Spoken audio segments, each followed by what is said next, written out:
फिर से सीटी बजने वाली है, गेम उठने वाला है और सब के सब ग्रूव देखने वाले हैं। क्यों? क्योंकि PSL 7 का आगाज़ होने जा रहा है और ड्राफ्टिंग जो है वो मुकम्मल हो चुकी है और जो फ्रेंचाइजेस हैं उन्होंने अपने अपने जो पसंद के खिलाड़ी हैं ना वो सेलेक्ट कर लिए। मैं ऑल एक्साइटेड अबाउट PSL 7। वैसे अभी तक गाना नहीं आया, मैं तो सिर्फ वो सोच रहा हूँ कि पिछली बार जो नसीबो-लाल ने ज़बरदस्त माहौल बना दिया था, इस बार कब आएगा PSL एंथम? मुझे तो इस चीज़ का इंतज़ार है।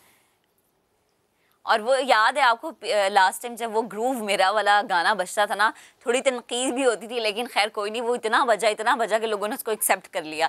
लेकिन फैसल, जब PSL आता ना, अब एक खौफ सा हमें पैदा होना शुरू हो गया कि आया स्टेडियम में जाने की इजाज़त होगी नहीं होगी। क्योंकि आपको याद है कि लास्ट टाइम तो मेरी टिकट ही वेस्ट हो गई थी, क्योंकि जब मैच था कराची में टिकट खरीद ली भी थी, लेकिन कोविड की वजह से एक बात बताएं, जा ही नहीं सकते थे शायकीन क्रिकेट। एक बात बताएं, आपने अभी एक बहुत बड़ा स्टेटमेंट दिया, आपने टिकट खरीदी, आपने खरीदी थी? सच्ची बताएं प्लीज। हाँ देखा, आपकी हंसी ने सब कुछ बता दिया। हाँ देखा आपने। तो जो आवाम से दरख्वास्त है वो ये दरख्वास्त है कि अगर आपको कहीं से मिल जाती तो भी अच्छी बात है, लेकिन ख़रीदे टिकट्स। और PSL 7 को बहुत ज़्यादा इन्जॉय हम करने जा रहे हैं। अच्छा, क्या ड्राफ्टिंग हुई है, कौन सी टीम में कौन से प्लेयर्स रिटेन हुए हैं, अभी हम बात करेंगे। लाहौर कलंदर्स के CEO आतिफ राना साहब हमारे साथ मौजूद। आतिफ साहब अस्सलाम वालेकुम, बहुत शुक्रिया नया दिन के लिए वक्त निकालने के लिए। हमें बताइएगा कि इस साल कितना एक्साइटेड है, क्योंकि जैसे कि रमीज़ राजा साहब भी कह रहे हैं कि हमें हर साल PSL को बड़े से बड़ा बनाते जाना है। आप लोगों का बड़ा इसमें अहम किरदार है। सारा जितना भी बीच में कोरोना के मामलात हों या दीगर कोई भी इशूज़ हों, आप लोगों ने बड़ा दबाव बर्दाश्त किया, लेकिन इसके बावजूद PSL is going on song. तो बताइए कैसा फील कर रहे हैं? जी बहुत शुक्रिया, बड़ा ज़बरदस्त। ऑब्वियसली कल बड़ा अच्छा ड्राफ्ट रहा और सारी टीमें बड़ी ज़बरदस्त उभर के सामने आई और 7वां एडिशन है। इंशाल्लाह अच्छा कंपेटिटिव मुकाबला होगा और मेरा ख्याल है दूसरा एडिशन होगा जो सारा पाकिस्तान में खेला जाएगा।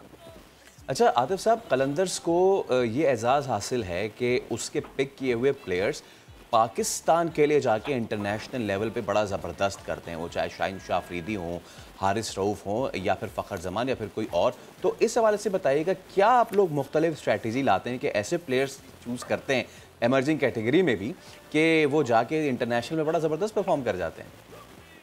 देखिए, हमने हमारा एक प्लेयर डेवलपमेंट प्रोग्राम है जो one of its own kind और पूरी दुनिया उसकी मुतारफ है। और जिस तरह आपने देखा कि ऑस्ट्रेलिया में भी हमारे जो अभी फिरेदौन हमारे एमर्जिंग टैलेंट है और अहमद दानियाल हैं जो उधर खेल रहे हैं बिग बैश में मेलबर्न स्टार की नुमाइंदगी कर रहे हैं। सो हमारी ख्वाहिश तो यही है कि पाकिस्तान का यंग टैलेंट और रॉ टैलेंट जो है, जिनको उस तरह प्लेटफॉर्म नहीं मिलते नॉर्मल हालात में, उनको लाहौर कलंदर जो है वो प्लेटफॉर्म प्रोवाइड करता है और ग्रास रूट लेवल से नया टैलेंट सामने लेके आता है। तो इस दफा भी आप यंग और एक्साइटिंग टैलेंट जो है वो लाहौर कलंदर की तरफ से देखेंगे। सही। अच्छा राना साहब, एक और चीज़, लाहौर जब मैदान में उतरते हैं ना लाहौर कलंदर्स वाले, तो फिर लाहौरियों की पूरी सपोर्ट होती है उन्हें, क्योंकि मैं तो लाहौर में, और मैं अगर ये कहूँ कि अब आधी लाहौरी आधी कराची हो गई तो गलत नहीं है। तो प्लीज़ मुझे बताएगा कि इस दफ़ा लाहौर से क्या उम्मीद रखें, जीत पक्की है? बिल्कुल, इस दफा बहुत पूरी कोशिश करेंगे। इंशाल्लाह टीम भी बड़ी अच्छी बनी है और नई स्ट्रेटजी के साथ मैदान में उतर रहे हैं और पूरी कोशिश करेंगे ना सिर्फ लाहौरियों को बल्कि पूरी दुनिया में फैले हुए कलंदर्स के फैंस को जो है खुशियां मिल सकें। आतिफ साहब, एक बड़ा इशू आया था बीच में, मैं इसको कंट्रोवर्शियल नहीं बनाना चाह रहा, लेकिन बड़ी हीटेड डिबेट भी रही बीच में, बड़े मामलात आए पेमेंट के और फिर ब्रॉडकास्ट के, इन सारी चीज़ों के, लेकिन फाइनली वो सारी चीज़ें दूर कर ली हैं। मैं चाहूँगा ज़रा इस पे भी बताएं कि क्या कुछ हुआ था, किस तरीके से आप लोगों ने कोप अप किया? देखिए, बात यह है कि हम सारे मिल के पूरी पाकिस्तानी कौम हो, BCB हो, फ्रेंचाइज ओनर्स हो, उन सब की एक ही ख्वाहिश है कि इस लीग को दुनिया की नंबर 1 लीग बनाएं। अब उस दुनिया की नंबर 1 लीग बनाने के अंदर जो चैलेंजेस दरपेश आते हैं, चाहे वो PCB को हो या फ्रेंचाइज ओनर्स को, उसके ऊपर डिबेट होती है और इख्तलाफ राय होता है। लेकिन at the end of the day सारों की ख्वाहिश एक ही है कि इस लीग को दुनिया की नंबर 1 लीग बनाए और उसी की तरफ हमारा सफर जारी है। आपने कहा कि दुनिया के नंबर 1 लीग बनाना चाहते हैं, IPL हो गया, दूसरी लीग्स हो गई। राना साहब, उन लीग्स में और PSL में क्या फ़र्क नज़र आता है आपको? ज़मीन आसमान का फ़र्क नज़र आता है। तो बेसिक फ़र्क जो है वो मॉडल का है।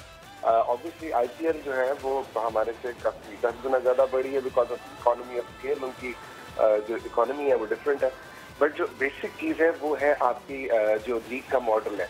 IPL में जिस तरह होम एंड अवे है, हमारे यहाँ अनफॉर्चुनेटली वो नहीं है।